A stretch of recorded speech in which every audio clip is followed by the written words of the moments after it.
আসসালামু আলাইকুম, সবাইকে আমন্ত্রণ জানাচ্ছি আজকের রেসিপি দেখার জন্য। তো আজকে আমি আপনাদের জন্য নিয়ে আসছি মিষ্টি কুমড়ার ভাজি। তো আমি আর কথা বাড়াবো না, এখন আমি রান্না শুরু করছি।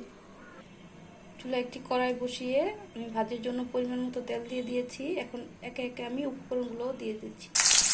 পেঁয়াজ, এখানে বড় সাইজের 3টি পেঁয়াজ নিয়েছি। এখানে নিয়েছি 5-6টি কাঁচামরিচ ফালি করে নিয়েছি।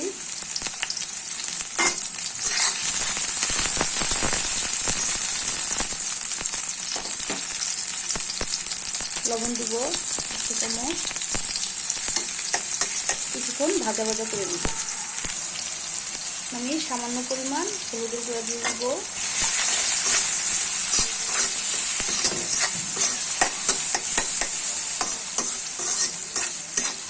ভাজা ভাজা হয়ে গেছে, এখন আমি মিষ্টি কুমড়াগুলো দিয়ে দিব।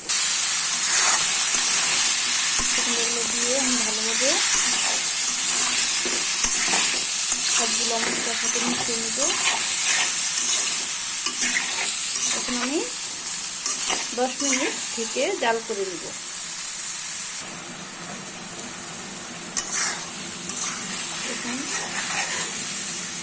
এখানে কোনো পানি দিইনি, এই ভাজিটার মধ্যে কোনো পানি লাগবে না, এই পানির মধ্যেই সিদ্ধ হয়ে যাবে।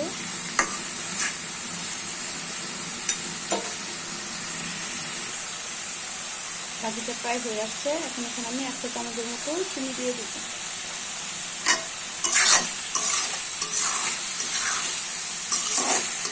চিনিটা দিলে টেস্টটা ভালো আসে, না দিলেও হবে।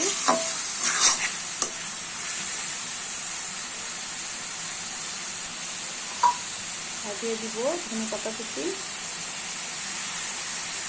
এটা অপশনাল, তাহলে আপনারা বাদ দিতে পারেন, আমার কাছে ভালো লাগে তাই আমি দিয়েছি। তো এই মিষ্টি কুমড়া ভাজির রেসিপি যদি আপনাদের কাছে ভালো লেগে থাকে, আপনারা ওইভাবে বাসায় রান্না করে খাবেন।